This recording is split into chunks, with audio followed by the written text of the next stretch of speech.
Good evening students. तो आज हम करने वाले हैं chapter number 10 of class 12th biology, that is microbes in human welfare. इसका NCERT exemplar we were solving. We are done with multiple choice questions and very short answer type of questions. Today we will start with short answer type of questions. ठीक है, my name is Gunjan Sharma. I am MBBS student at AIIMS Nagpur. So let's begin. Left screen पे आप देखिए NCERT exemplar के questions दे रखे हैं and right screen पे I will explain you the answers. Okay, so let's zoom in and C.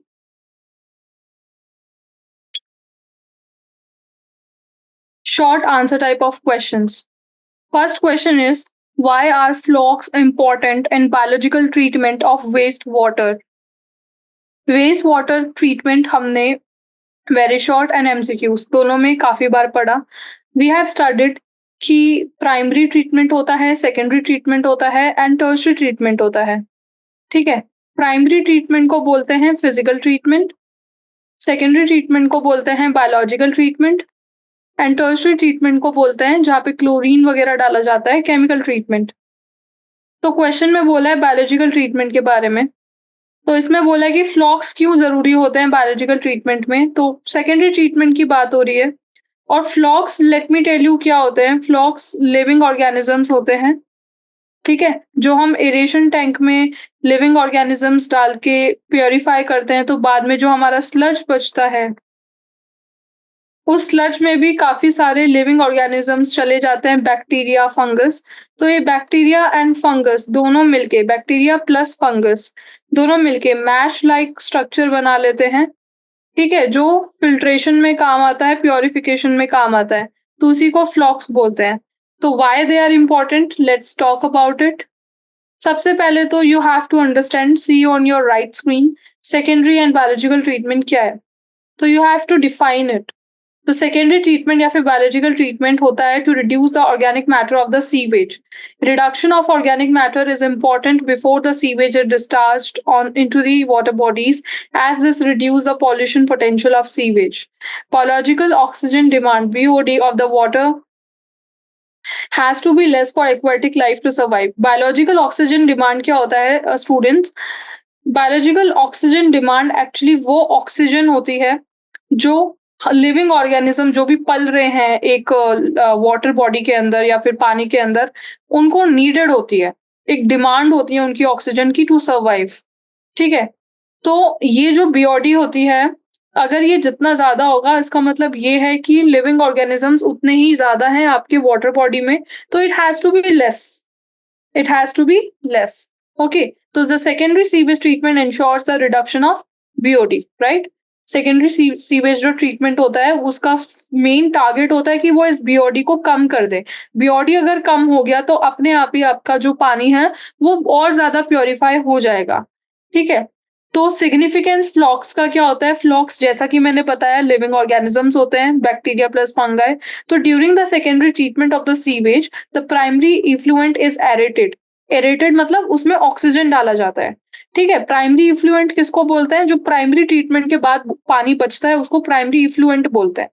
Primary effluent को aerate किया जाता है, उसमें ऑक्सीजन मतलब एटमॉस्फेयर, एयर, ऑक्सीजन ये सब डाला जाता है, जिससे उसके जो बैक्टीरिया हैं, एरोबिक बैक्टीरिया, वो पानी के अंदर जितने भी ऑर्गेनिक मटेरियल है उन सबको खा जाए ऑक्सीजन को यूज करके। ठीक है, तो अलाउइंग द ग्रोथ ऑफ फ्लॉक्स। तो ऑक्सीजन दिया जाता है तो फ्लॉक्स का ग्रोथ होता है। फ्लॉक्स क्या है, वही बैक्टीरिया है।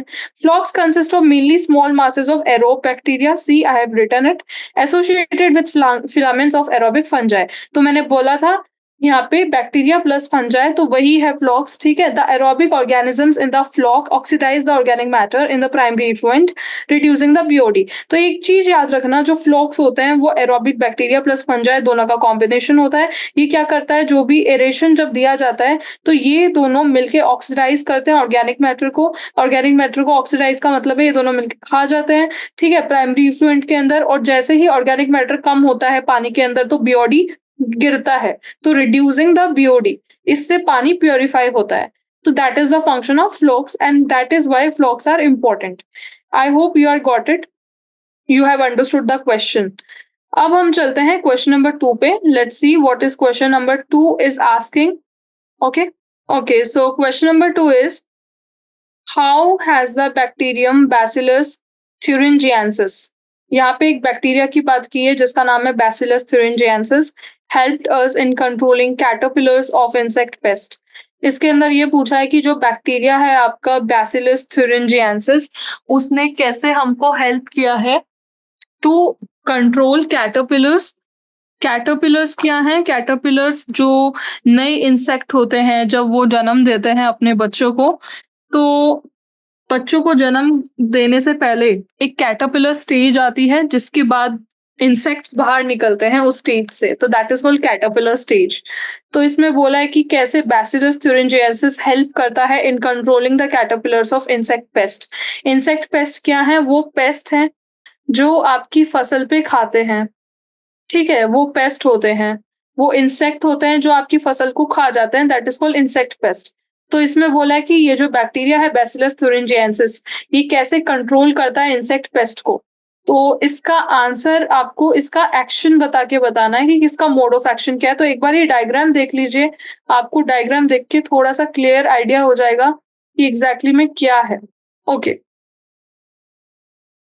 उम, 1 सेकंड। राइट स्क्रीन पे देखिए एक डायग्राम है, आई ज़ूम इट इन।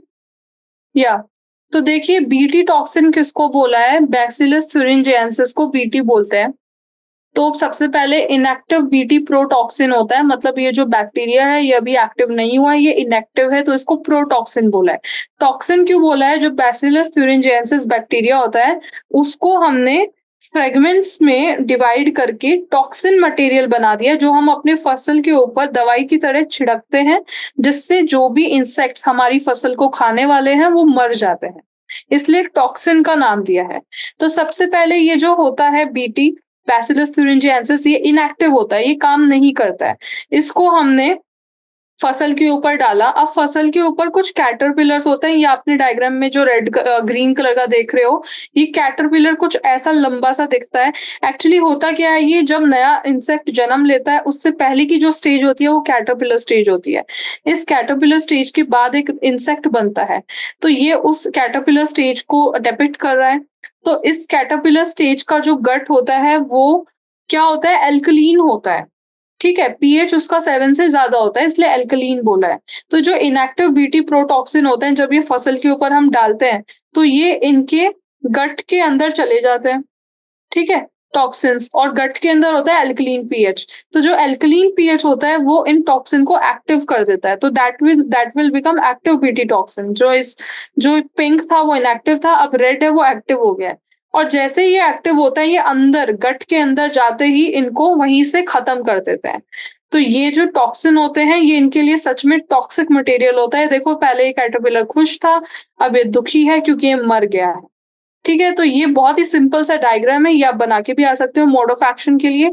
यही मोड ऑफ एक्शन है, इसी को आपको लैंग्वेज में लिखना है, ठीक है? तो इनको हम एंडोटॉक्सिन बोलते हैं। एंडोटॉक्सिन क्यों बोलते हैं? क्योंकि ये आपके बॉडी के अंदर जाके एक्ट करते हैं, एक्टिवेट होते हैं, that's why we are calling it as endotoxin.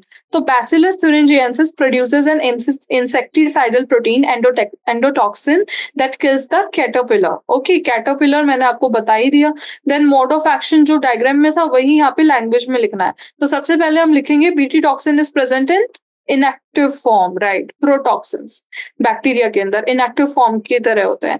उसके बाद जो एंडोटॉक्सिन होते हैं वो कंज्यूम होते हैं कैटरपिलर से and gets activated at an alkaline pH in the gut of the insects due to solubilisation of the crystal, ठीक है? फिर ये कंज्यूम करते हैं कैटरपिलर इनको और फिर एक्टिवेट हो जाते हैं। एक अल्कलीन पीएच होता है कैटरपिलर का गट के अंदर, वहां पे ये एक्टिवेट हो जाते हैं। बीटी टॉक्सिन क्या है? बैक्टीरिया कुछ टॉक्सिन्स प्रोड्यूस करता है, बैसिलस thuringiensis उनका एंडोटॉक्सिन प्रोड्यूस करता है, उसको बीटी टॉक्सिन बोलते हैं, ठीक है? तो एक्टिव बीटी टॉक्सिन फिर परफोरेशन करता है मिडगट में। अब ये क्या करेगा ना, एक बार यहाँ पे डायग्राम देखिए लेफ्ट पे, ये कैटरपिलर का गट है, ठीक है? अब यहाँ पे जो था ना गट, ये इसका पीएच जो था, पीएच इसका मोर देन 7 था, अल्कलीन था। तो इसके अंदर इनएक्टिव टॉक्सिन्स गए और ये एक्टिवेट हो गए। तो जैसे ही ये एक्टिवेट हुए, अब ये क्या करेंगे, ये जो गट है ना, गट पे, मतलब गट क्या होता है? आप खाना खाते हो, जो खाना खाने की नली होती है उसको गट बोलते हैं। तो ये क्या करेंगे, ये मिडगट में जाएँगे, 3 पार्ट्स होते हैं, फोरगट, मिडगट एंड हाइंडगट। तो मे बी ये लगा लीजिए फोरगट है बैक्टीरिया का, ये मिडगट है, कैटरपिलर का ये फोरगट है, ये मिडगट है और जो लास्ट वाला पार्ट होता है वो होता है हाइंडगट, ठीक है? तो यहाँ पे तो ये एक्टिव हो गए फोरगट में, अब ये आगे बढ़े, टॉक्सिन्स मिडगट में पहुँचे। अब मिडगट में जाके इन्होंने क्या किया, जो वॉल्स हैं गट की, जो खाने-खाने की नली की वॉल्स हैं, उनमें ये छेद कर दिए। ये छेद करना चालू कर देते हैं, अंदर से ही उस गट को खत्म कर देते हैं छेद करके। अब जो कैटरपिलर है उसकी जान चली गई ना, उसका जो खाना खाने की नली थी उसमें ही छेद हो गया, तो वो खाना कहाँ से खाएगा, वो अंदर से ही मर गया। तो ऐसे ही कैटरपिलर को मार देते हैं। तो you will write BT toxin causes the perforation in the midgut epithelium of the insects. This results in cell swelling followed by lysis. तो इस छेद करने से क्या होगा, पहले तो वो कैटरपिलर पूरा सूज जाएगा, उसका पूरा बॉडी स्वेलिंग हो जाएगा। उसके बाद जो इसकी जो सेल्स होंगी वो खुद आपस में ही मर जाएंगी, लाइसिस मतलब टूट जाएगी, ठीक है? तो this results in cell swelling followed by lysis eventually leading to the death of the insects. तो nowadays तो genetically modified plants are being produced by the incorporation of the desired foreign gene। ये आपने पहले भी पढ़ा होगा, transgene plants, ठीक है? ये मैंने एक्स्ट्रा में थोड़ा सा लिख के दे दिया है कि ट्रांसजीन प्लांट्स के बारे में भी आप लिख के आ सकते हो अगर ये लॉन्ग आंसर में आपका क्वेश्चन आता है तो। ट्रांसजीन प्लांट्स क्या होते हैं, पहले तो हम क्या करते थे, इन टॉक्सिन्स को ऊपर से पेस्टिसाइड की तरह यूज करते थे, फसल के ऊपर छिड़कते थे। पर आजकल क्या हो रहा है, जो हम फसलें उगा रहे हैं ना, उन फसलों को ही हम पहले से ही रेजिस्टेंट बना रहे हैं इन इंसेक्ट्स के लिए। तो हम जेनेटिकली मॉडिफाइड फसलें उगा रहे हैं। हम उनके जीन्स के अंदर ही ये टॉक्सिन्स पहले से ही डाल रहे हैं, फसलों की जीन्स के अंदर, जिससे कि अगर कोई इंसेक्ट आके उन फसल को खाता है, तो वो खुद ही वहीं पे मर जाएगा। तो उन जीन का नाम है क्राइजीन, ठीक है? वैसे this is not that much good transgenic, अगर हम प्लांट्स बना रहे हैं उनके अंदर हम जीन्स के अंदर टॉक्सिक डाल रहे हैं, बाद में जाके उन फसलों का कंजम्पशन ह्यूमन बीइंग्स ही करेंगे, राइट? और एक तरह से हम टॉक्सिक मटेरियल फसल के अंदर ही डाल रहे हैं, तो वो टॉक्सिक मटेरियल आदमी के अंदर भी जाएगा जब वो आदमी उस फसल को खाएगा। तो एक तरह से this is not the good practice to make transgenic plants, because in the end human beings gonna consume it और उनको कुछ ना कुछ वो फिर प्रॉब्लम देगा, बिकॉज इट्स नॉट नेचुरल, ये आर्टिफिशियली हम करेंगे। तो this is not promoted as such, but yeah, you can write about it as well. Okay. Now we will move to question number third. Question number third is asking how do mycorrhizal fungi helps the plant harboring them? इसमें बोला है कि mycorrhizal जो fungi होता है वो कैसे plants को help करता है grow करने में, harboring मतलब grow करने में, ठीक है? तो आपने पढ़ा होगा mycorrhizal fungi and plants PNMF, इन दोनों का सिम्बायोटिक रिलेशनशिप होता है। कैसा रिलेशनशिप होता है? सिम्बायोटिक रिलेशनशिप होता है। ये आपस में साथ में रहते हैं सिम्बायोटिक रिलेशनशिप में।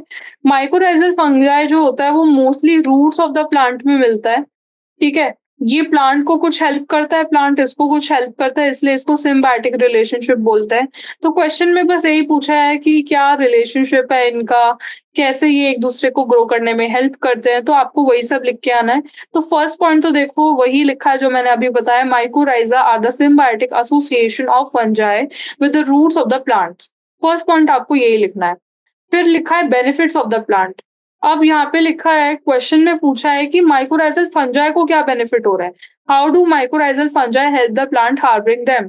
हार्बरिंग देम का मतलब है कि माइकोराइजल को कैसे ग्रो करने में, अपने पास रखने में प्लांट क्या ऐसा करता है कि माइकोराइजल ग्रो अच्छे से होता है और उसके साथ रहता है।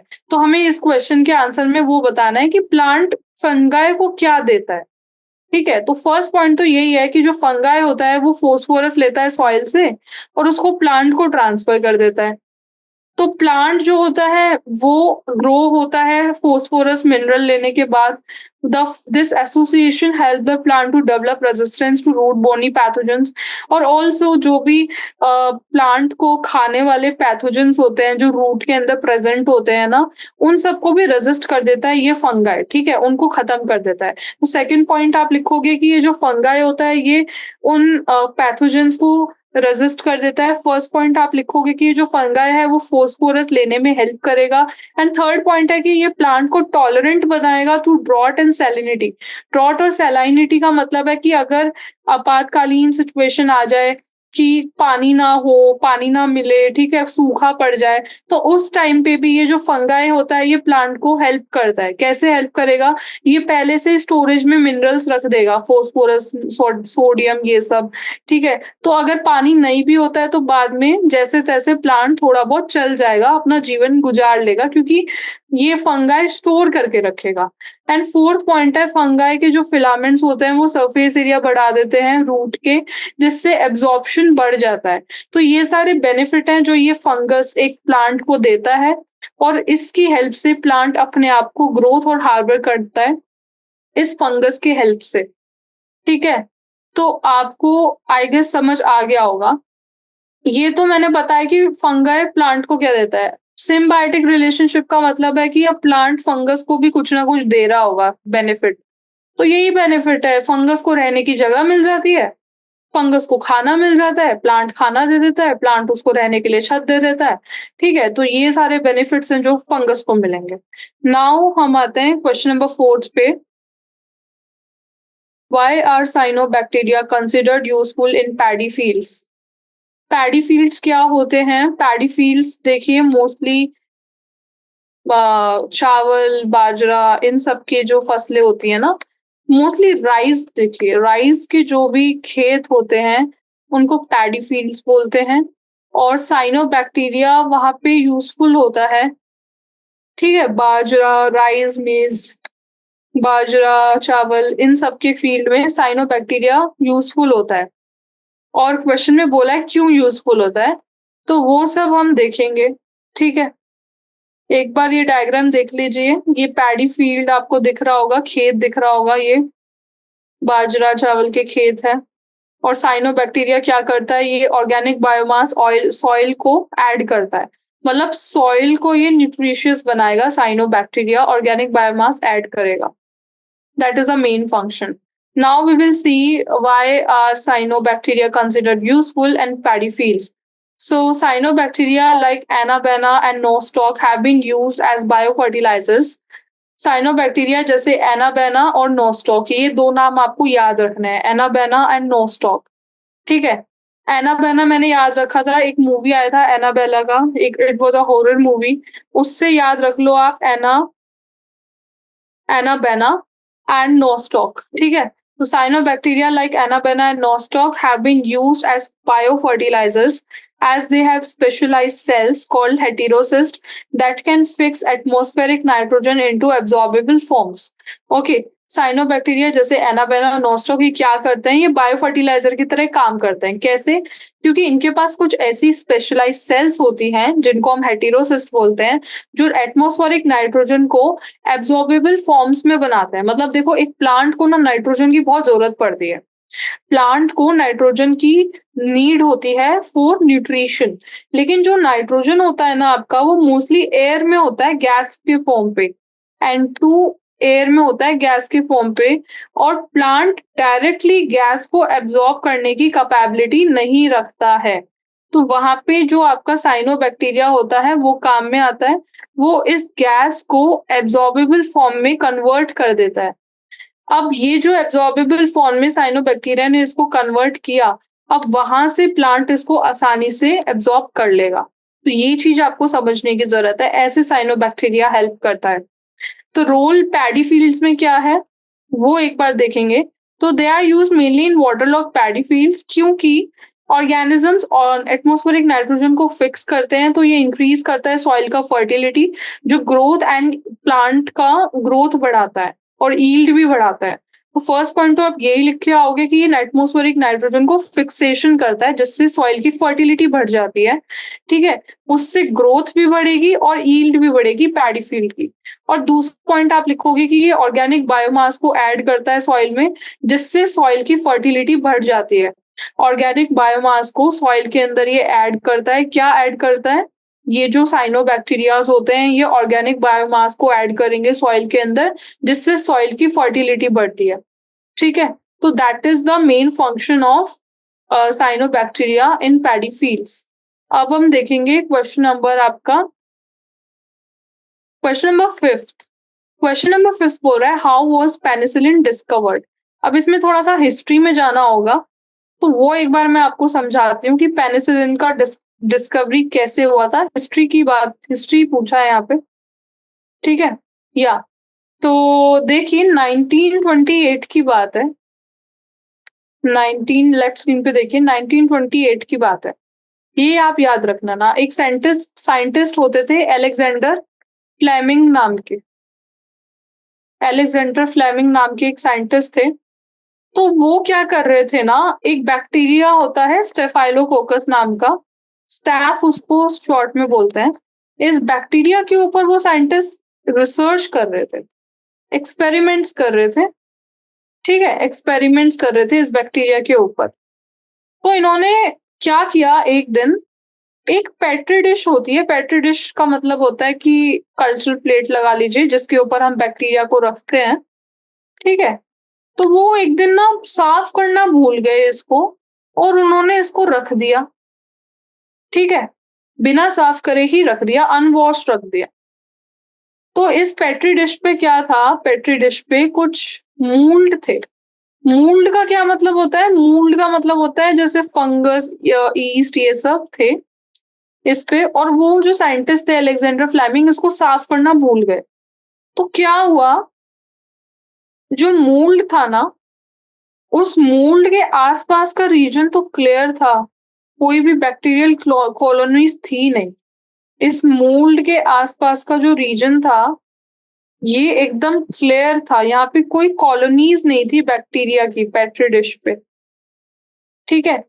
लेकिन बाकी जगह जो थोड़ी सी दूर थी वहां पे इनको बैक्टीरिया दिखे। यहाँ पे बैक्टीरिया था, और देखिए गोले गोले मूल्ड बनाए मैंने, और इनके गोले के आसपास भी मैंने एक बड़ा सर्कल बनाया, तो यहाँ पे नो बैक्टीरिया, ठीक है। तो देखिए जैसे कि ये एक मूल्ड है, इस मूल्ड का थोड़ा सा यहाँ तक का इफेक्ट है, यहाँ तक तो इस मूल्ड पे कोई बैक्टीरिया नहीं था जब इन्होंने कल ऑब्जर्व किया।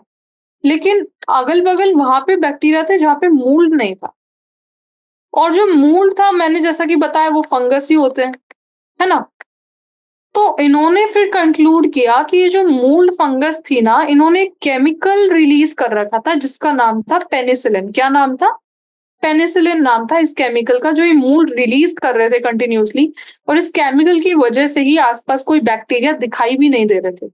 तो फिर उन्होंने कंक्लूड किया कि एक केमिकल होता है जो पेनिसिलिन नाम होता है, जिस नाम तो इन्होंने बाद में दिया, बस एक केमिकल होता है जो मूल्ड रिलीज करता है, जो फंगस रिलीज करता है, जो ग्रोथ ऑफ बैक्टीरिया को रोकता है। और बाद में उन्होंने इस केमिकल का नाम दिया penicillin, after the name of a mould Penicillium notatum. एक फंगस का नाम पेनिसिलियम नोटेटम था जो वहां पे ग्रो हो रही थी। उसके बाद उन्होंने इस केमिकल का नाम दिया पेनिसिलिन। ये बेसिकली हिस्ट्री है पेनिसिलिन की डिस्कवरी की। बहुत ही एक्सीडेंटली डिस्कवर हो गया था पेनिसिलिन, कोई भी सोच समझ के डिस्कवरी नहीं हुई थी इसकी। तो यही आप डिस्कवरी में लिख के आओगे। एग्जैक्टली जो मैंने आपको लेफ्ट स्क्रीन पे डायग्राम बना के समझाया है, वही मैंने एग्जैक्टली पॉइंट्स लैंग्वेज में लिखे हैं। आप स्क्रीनशॉट ले लीजिए स्क्रीन का या फिर पढ़ लीजिए बैठ के, वही चीज है यहाँ पे, ठीक है। तो अब हम चलते हैं अपने नेक्स्ट क्वेश्चन पे। क्वेश्चन है आपका question number 6। Name the scientist who were credited for showing the role of penicillin as an antibiotic. तो देखिए पेनिसिलिन की बात हो रही है दोबारा। अब क्वेश्चन में बोला है कि उन साइंटिस्ट के नाम बताओ जिन्होंने पेनिसिलिन के रोल को डिस्कवर किया था और उनको क्रेडिट्स मिले थे। एक तो नाम मैंने आपको बता ही दिया अगले पिछले क्वेश्चन में, अलेक्जेंडर फ्लेमिंग। वो नाम तो आपको लिखना ही है, वो तो मेन नाम है। तो फर्स्ट नाम लिखोगे अलेक्जेंडर फ्लेमिंग। उसके बाद देखिए दूसरा नाम है अर्नेस्ट चेन, राइट स्क्रीन पे देखिए, अर्नेस्ट चेन। थर्ड नाम है होवर्ड फ्लोरे। ये तीन नाम आप याद रख लेना, ये आपकी एनसीईआरटी की बुक में दिया है। आपकी नीट में भी एमसीक्यू आ सकता है इसका, जिसमें वो पूछ लेंगे who were the people who were credited for the discovery of penicillin. तीन ऑप्शन आपको देंगे, Alexander Fleming, Ernest Chain and Howard Florey, और फोर्थ ऑप्शन दे देंगे ऑल ऑफ द अबव। तो आपको बस अलेक्जेंडर फ्लेमिंग टिक नहीं करना है, आपको ऑल ऑफ दीज टिक करना है। अर्नेस्ट चेन भी था, होवर्ड फ्लोरे भी थे, ठीक है। तो अब आते हैं हम क्वेश्चन नंबर 7 पे। How do bio active molecules of fungal origin help in restoring good health of humans. 1 minute. हाँ, तो हाइलाइट देखिए, how was bioactive molecule of fungal origin help in restoring good health of humans. तो इस question में क्या दिया है बेटा? इस क्वेश्चन में दिया है कि कैसे बायोएक्टिव मॉलिक्यूल्स फंगस जो निकालते हैं बायोएक्टिव मॉलिक्यूल्स, उनको हम बोलते हैं bioactive molecules of fungal origin, कैसे वो हेल्प करते हैं in restoring good health of humans. Humans की गुड हेल्थ को रीस्टोर करने में हेल्प कैसे करते हैं bioactive molecules of fungal origin. ठीक है, तो ये आपका क्वेश्चन है। तो इंट्रोडक्शन देखिए, following are the bioactive molecules produced by fungi that help humans. First is cyclosporin A, second is statin. तो क्वेश्चन बोला है कि कैसे bioactive molecules of fungal origin help in restoring good health of humans. Human की अच्छी health को restore करने में कैसे बायोएक्टिव मॉलिक्यूल्स फंगल ओरिजिन की हेल्प करते हैं। तो इंट्रोडक्शन देखिए, पहले तो ये कुछ बायोएक्टिव मॉलिक्यूल्स हैं जो फंगाई प्रोड्यूस करता है जो ह्यूमन को हेल्प करते हैं। उन बायोएक्टिव मॉलिक्यूल का नाम है साइक्लोस्पोरिन ए एंड स्टैटिन। ठीक है, और भी होते हैं लेकिन हम मेनली इन दोनों की बात करेंगे बिकॉज़ ये बहुत ही ज़्यादा इम्पोर्टेंट है। साइक्लोस्पोरिन ए जो होता है वो एक फंगाई से रिलीज़ होता है। आप डायग्राम देखिए, ये जो फंगाई है इसका नाम है ट्राइकोडर्मा पोलिस्पोरम। ये फंगाई साइक्लोस्पोरिन ए को बनाता है। अब इसका रोल क्या होता है? Cyclosporin A derive from fungus, fungus का नाम लिख दिया है। उसके बाद these function as an immunosuppressant agent. Immunosuppressant agent की तरह काम करता है ड्यूरिंग ऑर्गन ट्रांसप्लांटेशन। मैंने वेरी शॉर्ट में भी समझाया था आपको। कोई भी ऑर्गन ट्रांसप्लांटेशन होता है तो हमारा जो ह्यूमन बॉडी है वो रेजिस्ट करता है बाय द इम्यूनिटी। तो उस इम्यूनिटी को सप्रेस करने में हेल्प करता है साइक्लोस्पोरिन ए। तो these functions by suppressing the immune system of the host, thereby preventing major immune response against foreign antibodies present on the transplanted graft। ठीक है, तो सप्रेस करेगा इम्यून सिस्टम को होस्ट के अंदर, तो मेजर जो इम्यून रिएक्शंस होती है उनको सप्रेस कर देगा अगर हम कोई ऑर्गन ट्रांसप्लांट करते हैं तो ये साइक्लोस्पोरिन ए का यूज है। फिर स्टैटिन का यूज देखिए, स्टैटिन जो होते हैं वो ईस्ट से प्रोड्यूस होते हैं जिनका नाम है मोनोस्कस परप्यूरियस। मोनोस्कस परप्यूरियस नाम की एक ईस्ट होती है जो स्टैटिन्स को प्रोड्यूस करती है। और स्टैटिन्स का रोल क्या होता है? स्टैटिन्स हमारे ब्लड का अंदर जो कोलेस्ट्रॉल होता है ना उसके लेवल को कम कर देता है। ठीक है, तो ये कैसे कम करता है? ये एक्चुअली एक एंजाइम होता है। ठीक है, उस एंजाइम को ये इनहिबिट कर देता है। ये एंजाइम का रोल क्या होता है? आप लेफ्ट स्क्रीन पे देखिए। हाँ, तो ये हमारा ब्लड है और ब्लड के अंदर आपकी कोलेस्ट्रॉल है, सीएचओ। अभी कोलेस्ट्रॉल को जो स्टैटिन है ना, स्टैटिन वो इन कोलेस्ट्रॉल को कम कर रहा है। कोलेस्ट्रॉल को कम कर रहा है। कैसे कर रहा है? कोलेस्ट्रॉल किसी भी फैट या ऑयल से बनेगा। फैट से कोलेस्ट्रॉल बनेगा।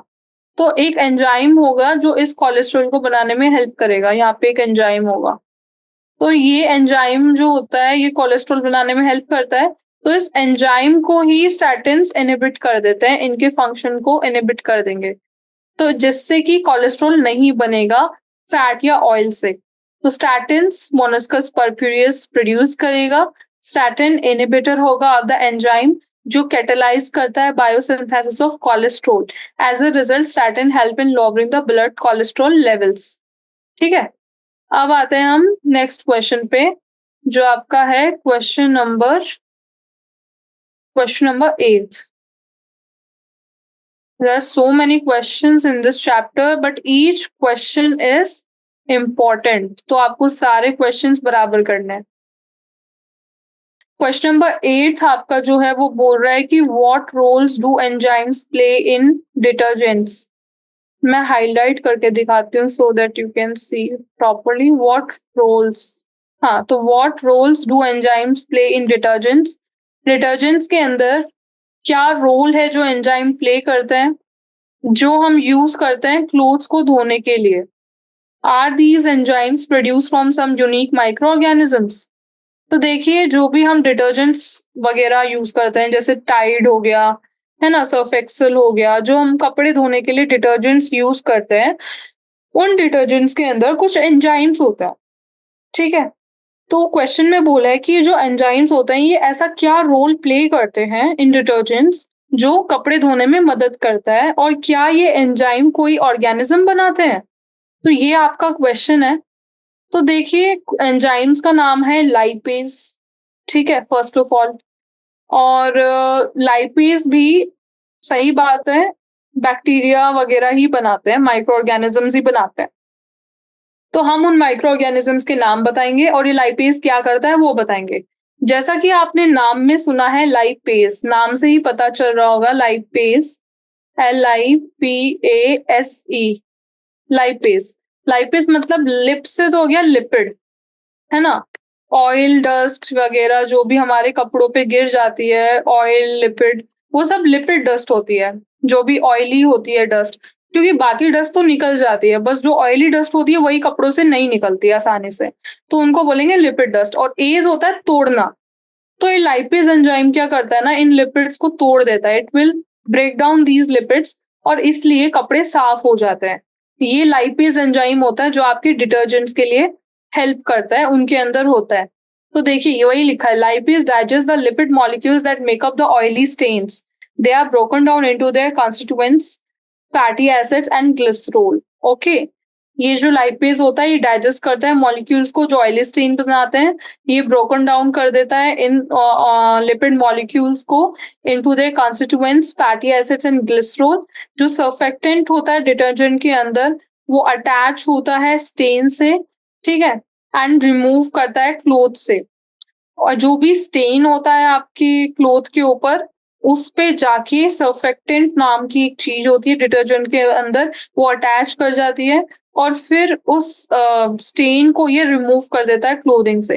तो that's how this detergents work actually. तो माइक्रोब्स प्रोड्यूसिंग डिटर्जेंट एंजाइम, कौन कौन से माइक्रोब्स हैं जो इन लाइपेज को प्रोड्यूस करते हैं? तो इन माइक्रोब्स के नाम है बैसिलस सूडोमोनास एंड बुरखोल्डेरिया। ये दो नाम आप याद रख लेना, ठीक है। एक नाम है bacillus Pseudomonas, BP, bacillus Pseudomonas, और दूसरा नाम भी बी से ही है, बुरखोल्डेरिया। ये दो नाम आप याद रख लेना। अब आते हैं हम क्वेश्चन नंबर 9 पे। देखिए, what is the chemical nature of biogas? Biogas की बात की गई है और बोला है कि बायोगैस का केमिकल नेचर क्या है, तो आप केमिकल कंपोजिशन बता दो बायोगैस की। फिर बोला है कि name an organism which is involved in biogas production, तो ये आपको बहुत टाइम से मैं बताते चल रही हूँ, आई होप अभी तक तो आपको याद तक हो गया होगा। बायोगैस के अंदर हम मिथेनोजेंस यूज करते हैं, मिथेनोजेंस। और मिथेनोजेंस बैक्टीरिया होते हैं जैसे मिथानोबैक्टीरियम, जो मीथेन गैस का प्रोडक्शन करते हैं, CH4 गैस। तो यही ऑर्गेनिजम्स है। एंड फर्स्ट क्वेश्चन था biochemical chemical nature of biogas, तो वो तो आप केमिकल कंपोजिशन बता दीजिए। तो देखिए, बायोगैस जो होती है वो काफी चीजों से बनती है। एक तो मीथेन गैस मैंने बता ही दिया, तो CH4 से मिलके बनेगा बायोगैस। एंड CH4 के साथ साथ ये जो बैक्टीरियाज होते हैं, ऑर्गेनिजम्स होते हैं, ये CO2 को भी रिलीज करते हैं, ठीक है। और थोड़ा बहुत इसमें हाइड्रोजन सल्फाइड भी होता है, H2S, हाइड्रोजन सल्फाइड। नाइट्रोजन भी थोड़ा बहुत होता है एंड हाइड्रोजन भी होता है, H2N2 एंड H2S। तो ये पूरा कंपोजिशन है आपके बायोगैस का, CH4, CO2, H2S, N2 and H2।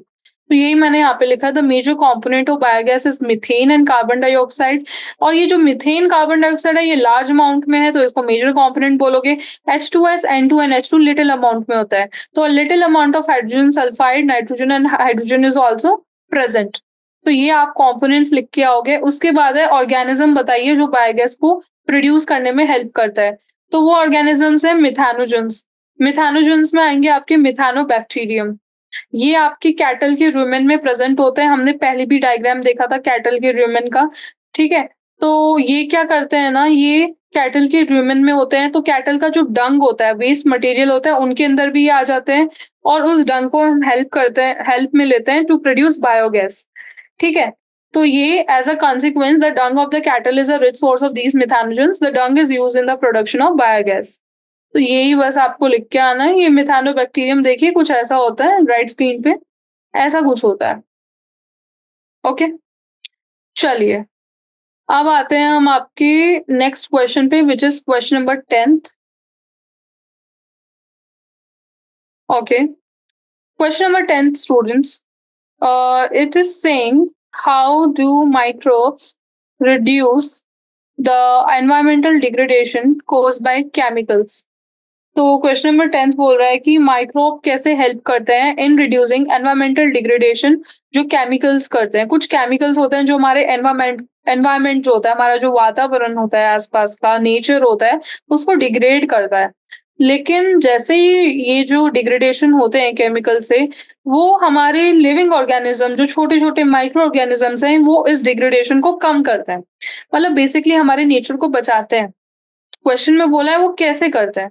तो हम पॉइंट वाइज देखेंगे। सबसे पहले हम सॉइल पॉल्यूशन की बात करेंगे, फिर बायो फर्टिलाइजर्स की बात करेंगे, राइट स्क्रीन पे देखिए। फिर हम बायो पेस्टिसाइड्स की बात करेंगे। ऐसे हम समझेंगे कि हमारे जो बैक्टीरियाज हैं, फंगस हैं, यीस्ट है, वो कैसे हमें हेल्प कर रहे हैं in reducing the degradation. Soil pollution में देखिए केमिकल्स जैसे इंसेक्टिसाइड्स, पेस्टिसाइड्स, फर्टिलाइजर्स, ये हम यूज करते हैं। इससे हमारा सॉइल पोल्यूट होता है। सॉइल का जो न्यूट्रिशन अमाउंट होता है, जो भी मिनरल्स होते हैं सॉइल के, वो सब कम हो जाते हैं।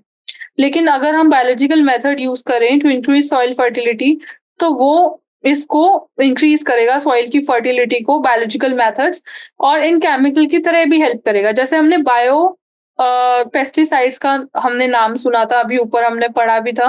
कौन सा ऑर्गेनिज्म था वो? बीटी टॉक्सिन्स थे, है ना? बैसिलस thuringiensis थे। तो अगर हमने उसको यूज किया तो हमारे सॉइल का इतना पॉल्यूशन नहीं होगा और फर्टिलिटी भी बढ़ेगी। तो फर्स्ट पॉइंट तो आप लिखोगे बैसिलस thuringiensis के लिए। Then bio fertilisers. Bio fertilisers में हम यूज करेंगे राइजोबियम, एजोटोबैक्टर, साइनोबैक्टीरिया। ये नेचुरली फिक्स करते हैं एटमॉस्फेरिक नाइट्रोजन को। साइनोबैक्टीरिया तो हमने पैडी प्लांट्स में पढ़ा, पैडी फील्ड्स में पढ़ा भी है। तो राइजोबियम याद करो, एजोटोबैक्टर याद करो साइनोबैक्टीरिया के साथ। और ये क्या करता है? एटमॉस्फेरिक नाइट्रोजन को फिक्स करता है, जिससे फर्टिलिटी बढ़ती है। तो bio fertilisers. And third point है बायो पेस्टिसाइड्स। अब यहाँ पे Bacillus thuringiensis, Trichoderma and baculoviruses आपको याद रखना है। बैक्यूलोवायरस वायरस है, बैसिलस thuringiensis बैक्टीरिया है, एंड ट्राइकोडर्मा आपका फंगस है। तो ये प्लांट पेस्ट को कंट्रोल करने में हेल्प करता है और डिजीज भी रेजिस्ट करता है। ये जो भी प्लांट के पैथोजेंस होते हैं जो प्लांट में डिजीज करते हैं, उनको भी रोकता है। तो this is based on natural predation and not on chemicals. तो ये नेचुरल तरीका है फॉर किलिंग ऑफ पेस्टिसाइड्स, जिससे पेस्ट को मारने का नेचुरल तरीका है ये, जिससे हमारी सॉइल भी पॉल्यूट नहीं होएगी, फर्टिलिटी भी बनी रहेगी, और हमारे एनवायरनमेंट को कोई डिग्रेडेशन भी नहीं होगा, कोई हार्म नहीं होगा। तो ये 3 पॉइंट्स आप लिख के आओगे इन दिस पर्टिकुलर क्वेश्चन। हाँ, now question number 11th। What is a broad spectrum antibiotic? Name one such antibiotic. Question में बोला है एक ब्रॉड स्पेक्ट्रम एंटीबायोटिक के बारे में बताओ कि क्या होते हैं, और एक एंटीबायोटिक का एग्जाम्पल दो। तो देखिए, ब्रॉड स्पेक्ट्रम एंटीबायोटिक क्या होता है? जो कॉमनली पैथोजेनिक बैक्टीरिया को, बहुत सारे पैथोजेनिक बैक्टीरिया के अगेंस्ट इफेक्टिव होते हैं। मतलब कि लेफ्ट स्क्रीन पे आप देखिए थोड़ा सा। हाँ, देखिए जैसे कि एंटीबायोटिक है आपका, सपोज पेनिसिलिन, है ना? एक एंटीबायोटिक है ये। एक एंटीबायोटिक है आपका अजीथ्रोमाइसिन। तो एक है ब्रॉड स्पेक्ट्रम, एक है नैरो स्पेक्ट्रम। फर्क क्या है? पेनिसिलिन जो एंटीबायोटिक है, ये बहुत सारे बैक्टीरिया को मार गिराएगा। पर अजीथ्रोमाइसिन जो होता है, वो 1, 2, 3 से ज़्यादा नहीं, थोड़े बहुत स्मॉल टाइप, मतलब स्मॉल वेराइटीज़, ठीक है, ऑफ बैक्टीरिया को मारेगा। तो इसको हम बोलेंगे नैरो स्पेक्ट्रम, और ब्रॉड स्पेक्ट्रम उसको बोलेंगे जो बहुत सारे types of and colonies of bacteria को मारेगा, अलग-अलग तरह के बैक्टीरिया को मारेगा, उनको बोलेंगे हम ब्रॉड स्पेक्ट्रम, मतलब उनके खिलाफ वो इफेक्टिव रहेगा। That is what we call in definition, right? तो आप डेफिनेशन क्या लिखोगे? राइट स्क्रीन पे देखिए, an antibiotic which are effective against most of the common pathogenic bacteria. जो इफेक्टिव होता है against most of the common pathogenic bacteria, ठीक है, उसको बोलते हैं हम broad spectrum, right? And example है cefoperazone and ceftazidime are examples of broad spectrum antibiotic. क्या एग्जाम्पल आप याद रखोगे? पेनिसिलिन और अजीथ्रोमाइसिन मैंने बस एग्जाम्पल्स दिए थे, they are not in use. Penicillin is not even in use nowadays. तो in a better side you can give example of cefoperazone and ceftazidime. ये आपकी एनसीईआरटी में भी दिया है, सेफोपेराजोन एंड सेफ्टाजिडिमीन। ठीक है, ये दोनों आप याद रख लेना। अब आते हैं हम क्वेश्चन नंबर 12 पे। ये देखिए क्वेश्चन नंबर 12 क्या बोल रहे हैं। क्वेश्चन नंबर 12 बोल रहे हैं, what are the viruses parasitizing bacteria cold, draw a well labelled diagram of the same. ठीक है, क्वेश्चन नंबर 12 में बोला है कि क्या उन वायरसेस को क्या बोलते हैं जो बैक्टीरिया को बैक्टीरिया के लिए पैरासाइट होता है, बैक्टीरिया के अंदर घुसता है और बैक्टीरिया को मार देता है, बैक्टीरिया के ऊपर रहता है, बैक्टीरिया का खाना खा लेता है। पैरासाइट का मतलब तो देखो वही होता है लेमन के अंदर। तो उन वायरसेस को क्या बोलते हैं, उन वायरसेस का एक डायग्राम भी बनाना है। तो आपको ये फोकस करना है कि जब आप ऐसे ही वायरसेस का डायग्राम बनाओ जो बैक्टीरिया को खाते हैं, पैरासाइट होते हैं, ठीक है? तो उनके अंदर कुछ ऐसे फीचर्स होते हैं जो हेल्प करते हैं to invade bacteria, to parasite on bacteria. तो उन फिजिकल फीचर्स को आपको कंसिडर करके डायग्राम बनाना होगा। और मैं बता ही देती हूँ इनको क्या बोलते हैं। सो इनका नाम होता है बैक्टीरिया पे पैरासाइट करने वाले बैक्टीरियोफाज। बी से तो हो गया आपका बैक्टीरिया, एंड फाज का मतलब तो होता है वैसे टू ईट। फाज मतलब ईट होता है ना, तो phage is eating bacteria, eating virus on bacteria, तो बैक्टीरियोफाज। एंड डायग्राम मैं राइट स्क्रीन पे दिखाऊंगी। तो पहले तो डेफिनेशन लिखना और बताना। The viruses parasitizing are known as bacteriophage.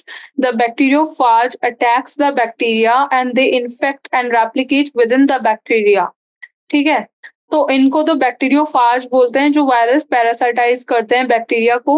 And bacteriophage attack करता है बैक्टीरिया को, ये इन्फेक्ट करता है, एंड रेप्लिकेट मतलब बैक्टीरिया के अंदर घुस के मल्टीप्लाई भी करता है, इनको इन्फेक्ट करता है और उनपे अटैक करता है। और ये न्यूक्लिक एसिड मॉलिक्यूल से बनते हैं जो प्रोटीन स्ट्रक्चर से सराउंड होता है। वायरस बेसिकली है ही क्या, वायरस कुछ भी नहीं है। वायरस एक न्यूक्लिक एसिड है, न्यूक्लिक एसिड मटेरियल है जो आसपास प्रोटीन से सराउंडेड है। उस प्रोटीन को ही हम कैप्सिड बोल देते हैं। तो वही लिखा है, they are basically the nucleic acid material surrounded by protein structure. अब देखिए ऐसा डायग्राम होता है, ध्यान से देखना डायग्राम। एक एक चीज इंपॉर्टेंट है इस डायग्राम की। बैक्टीरियोफाज का डायग्राम इज वेरी इंपॉर्टेंट। आपको लेबलिंग करके एमसीक्यूज आते हैं नीट के अंदर। तो देखिए इसका ऐसा कौन सा शेप हुआ, ये 1 2 3 4 5 6 साइड्स है, राइट? ऐसे हेक्सागोनल लग रहा है, हेक्सागोनल है ना, पर एक्चुअली ये पॉलीगोनल होता है। 6 साइड्स ही नहीं है, ये बहुत सारे साइड्स होते हैं इस सरफेस के। 1 2 3 4 5 6 7 8 9 10 पॉलीगोनल शेप का इसका हेड होता है। इस हेड के अंदर जेनेटिक मटेरियल होता है जो न्यूक्लिक एसिड होता है, जैसे डीएनए। फिर आता है इसका नेक, छोटा सा नेक है। फिर होती है इसकी कॉलर, ठीक है, जैसे हमारी शर्ट की कॉलर होती है। फिर शर्ट की तरह ये पहनता है शीथ को, ठीक है, शर्ट की कॉलर आ गई। फिर शर्ट की तरह एस से शर्ट, एस से शीथ, तो ये शीथ है, शीथ का कॉलर है, नेक है, हेड है। हेड के अंदर जैसे ब्रेन होता है ना, ब्रेन सारे फंक्शंस करता है। बैक्टीरिया के वायरस के अंदर ब्रेन तो होता नहीं है, सारा फंक्शंस न्यूक्लिक एसिड करता है। तो इसके हेड के अंदर होता है न्यूक्लिक एसिड। उसके बाद नीचे होते हैं इसके पैर, जिससे ये बैठता है बैक्टीरिया के ऊपर। तो इन पैर का नाम है टेल फाइबर, और ये टेल फाइबर अटैच होते हैं बेस प्लेट से। तो ये पूरा डायग्राम है which is very important and you should learn it. चलिए अब आते हैं हम नेक्स्ट क्वेश्चन पे, क्वेश्चन नंबर 13। उससे पहले लेट मी इरेज कर देती हूँ मैं ये सब चीजें, ठीक है। ये भी इरेज कर देती हूँ so that you can see clearly. Okay, yeah students, so next question now. Okay, I hope you are able to see clearly now. So let's see next question. Next question is, which bacterium has been used as a clot buster? What is its mode of action? तो again इसमें उस bacteria का नाम पूछा है जो clot buster की तरह हम काम में लेते हैं। बिना देखे आप बता दीजिए कौन सा बैक्टीरिया है वो, क्योंकि उसको हमने एमसीक्यूज में 2-3 बार कर लिया है, वेरी शॉर्ट में भी कर लिया है। डायग्राम भी दे रखा है, but without seeing the diagram just let me know and जिसको हम क्लोट बस्टर की तरह यूज़ करते हैं। क्लोट बस्टर क्या होता है वो भी समझ लीजिए। और पूछा है कि उसका मोड ऑफ एक्शन क्या है, मतलब क्लोट बस्टर की तरह यूज़ तो करते हैं, पर वो काम कैसे करता है अगर हम उसको यूज़ कर रहे हैं तो। मान लीजिए ये आपकी ब्लड की नली है, ब्लड वेन्स है, ब्लड आर्टरीज़ हैं, इनके अंदर आपके ब्लड के क्लोट्स बन गए। अब ब्लड के क्लोट्स बन गए तो फिर ब्लॉकेज होने की वजह से ऑक्सीजन नहीं पहुँचेगा, ब्लड नहीं पहुँचेगा और आदमी की डेथ हो जाएगी, है ना? तो इस केस में डॉक्टर क्या देगा? डॉक्टर एक दवाई दे देगा, इंजेक्शन के थ्रू जो सीधे ब्लड में पहुँचेगा या फिर खाने के थ्रू। अब ये दवाई क्या करेगी? ये दवाई जाएगी, इस क्लोट को तोड़ेगी और इस क्लोट को ब्लड के अंदर डिसॉल्व कर देगी। ये ब्लड का ही क्लोट था तो ब्लड में ही डिसॉल्व कर देगी, डिसॉल्विंग ऑफ द क्लोट। उस दवाई का नाम, दवाई कैसे बनती है? तो दवाई है बैक्टीरिया से बनती है जिसका नाम है स्ट्रेप्टोकाइनेस। एसके लिख रही हूँ मैं यहाँ पे स्ट्रेप्टोकाइनेस के लिए। स्ट्रेप्टोकाइनेस होती है और इसका मोड ऑफ एक्शन पूछा है। तो देखिए, streptokinase produced by bacterium Streptococcus. Streptococcus streptokinase को बनाएगा। इसको हम क्लोट बस्टर बोलते हैं। स्ट्रेप्टोकाइनेस को जो स्ट्रेप्टोकोकस बनाता है, क्लोट बस्टर बोलते हैं as it removes clots in blood vessels of patients, क्योंकि ये पेशेंट्स की ब्लड वेसल्स के अंदर से क्लोट को रिमूव करता है बाय डिसॉल्विंग देम। तो those suffering from myocardial infarction, myocardial infarction एक डिजीज है जिसके अंदर आपके हार्ट की जो मसल्स होती है वहां तक ऑक्सीजन कम पहुंचती है। और वो ऑक्सीजन कम क्यों पहुंच रही है? क्योंकि ब्लड नहीं पहुंच पा रहा है। ब्लड क्यों नहीं पहुंच पा रहा है? क्योंकि ब्लॉकेज हो गया ड्यू टू क्लोट, है ना? समझ गए? तो ये जो मायोकार्डियल इन्फार्क्शन के पेशेंट्स होते हैं ना, उनके अंदर हम स्ट्रेप्टोकाइनेस को देते हैं जिससे कि वो क्लोट को डिसॉल्व कर दे और ब्लड वहां तक पहुंच जाए, तो हार्ट सही काम करे। तो इसका मोड ऑफ एक्शन क्या है? मोड ऑफ एक्शन जैसे कि देखिए, ये क्लोट यहाँ पे डायग्राम में दे रखा है, ब्लड वेसल में क्लोट बना हुआ है। ये आपकी ब्लड सेल्स हैं और ये बहुत सारी ब्लड सेल्स मिलके इकट्ठा होके गुच्छा बना रही है, क्लोट बना रही है। स्ट्रेप्टोकाइनेस नाम का ये गोली हमने दिया, इसके अंदर बैक्टीरिया था, बैक्टीरिया से निकला था केमिकल, ये गया, इसने इस क्लोट को डिसॉल्व किया। तो कैसे किया वो, ये कुछ पॉइंट्स हैं, याद रखो। तो स्ट्रेप्टोकाइनेस क्या करता है? ये प्लाज्मिनोजन से बाइंड कर देता है और प्लाज्मिनोजन स्ट्रेप्टोकाइनेस कॉम्प्लेक्स बनाता है। किससे बाइंड करता है? ये प्लाज्मिनोजन से बाइंड करेगा और क्या बनाएगा? Plasminogen streptokinase complex. ठीक है? अब ये जो कॉम्प्लेक्स है ये सबस्ट्रेट को एक्टिव करेगा एंड प्लाज्मिनोजन को एक्टिव करेगा और उसको एक्टिव प्लाज्मिन में कन्वर्ट कर देगा। प्लाज्मिनोजन से प्लाज्मिन बनाएगा। जन जहाँ पे भी आता है वो इनएक्टिव होता है। तो ये कॉम्प्लेक्स क्या करेगा? ये प्लाज्मिनोजन से प्लाज्मिन बनाएगा। अब ये प्लाज्मिन है, ये फाइब्रिन जो फाइबर्स हैं क्लोट के अंदर, उनको डिग्रेड करेगा और ब्लड के अंदर इन क्लोट को डिसॉल्व कर देगा by degrading the fibres in the clot. इस क्लोट के अंदर जो भी फाइब्रिन मटेरियल है, फाइबर्स हैं, उनको ये डिग्रेड करेगा। डिग्रेड करने के बाद इन क्लोट्स को ये डिसॉल्व कर देगा। तो ये स्ट्रेप्टोकाइनेस का रोल है, ये आपको याद रखना है। अब आते हैं हम, आपका लास्ट क्वेश्चन आपका बचा है ना? लास्ट क्वेश्चन है आपका question number 14th of short answer type of question. उसके बाद आपका short answer type of question of this particular chapter खत्म हो जाएगा एंड नेक्स्ट सेशन में हम long answer type of question solve करेंगे जो बहुत ही लॉन्ग होते हैं। तो क्वेश्चन नंबर आपका 14 बोल रहा है, what are bio fertilisers, give 2 examples. इसमें बोला है बायो फर्टिलाइजर्स क्या होते हैं और 2 एग्जांपल देना है।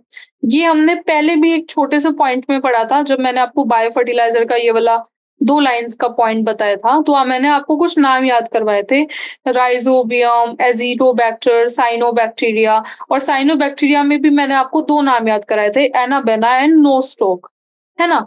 तो वो तो आपको एग्जांपल्स दे देने हैं, ठीक है? वो तो क्लियर हो गया, राइट? क्या-क्या था? Cyanobacteria, rhizobium, Azotobacter, cyanobacterium, anabaena, Nostoc, ठीक है? ये तो एग्जांपल्स हो गए। बायो फर्टिलाइजर्स होते क्या हैं? जो सॉइल की फर्टिलिटी को बढ़ाते हैं। तो bio fertilisers consist of micro organisms that act to increase soil fertility. They are widely used in organic farming, ठीक है? Bio fertilisers micro organisms consist करते हैं जो सॉइल की फर्टिलिटी को बढ़ाता है और ये ऑर्गेनिक फार्मिंग में हम यूज करते हैं। इनका एग्जाम्पल्स क्या है? एग्जाम्पल है साइनोबैक्टीरिया, एजोटोबैक्टर। साइनोबैक्टीरिया जैसे एनाबेना, नोस्टॉक, ये यूज होता है as bio fertilisers as they can fix atmospheric nitrogen. ठीक है? एनाबेना, नोस्टोक, साइनोबैक्टीरिया है, जो यूज़ होता है एज़ बायो फर्टिलाइज़र्स, क्योंकि ये एटमॉस्फेरिक नाइट्रोजन को फिक्स करता है और ऐड करता है organic biomass to the soil. Anabaena, Nostoc bio fertilisers की तरह काम करते हैं, एटमॉस्फेरिक नाइट्रोजन को फिक्स करेगा और organic biomass of the soil को इंक्रीज़ करेगा। ये डायग्राम है, देख लीजिए। ये एनाबेला एज़ोले है, ये बैक्टीरिया है एंड ये नोस्टोक है। अब बात करते हैं हम एज़ोटोबैक्टर की। एज़ोटोबैक्टर का डायग्राम ये होता है। आप ऐसा बना के आना जिसमें आप एक बैसिलस बनाओगे, उसके आस-पास स्ट्रैंड्स बनाओगे। ये एज़ोटोबैक्टर बोलते हैं। तो एज़ोटोबैक्टर एक free living nitrogen fixing bacteria है। This also helps to increase the nitrogen content of the soil, thus enriching soil nutrients. दोनों में सेम ही पॉइंट है, नाइट्रोजन फिक्सेशन करेगा, ऑर्गेनिक बायोमास बढ़ाएगा, सॉइल के न्यूट्रिएंट्स बढ़ाएगा। बायो फर्टिलाइजर्स की डेफिनिशन में आप लिख देना microorganism that to increase soil fertility, they are widely used in organic farming. Example है Anabaena, Nostoc and Azotobacter. Okay, so this is it from my side, guys. Students, in next session we will do long answer type of questions. So thank you so much.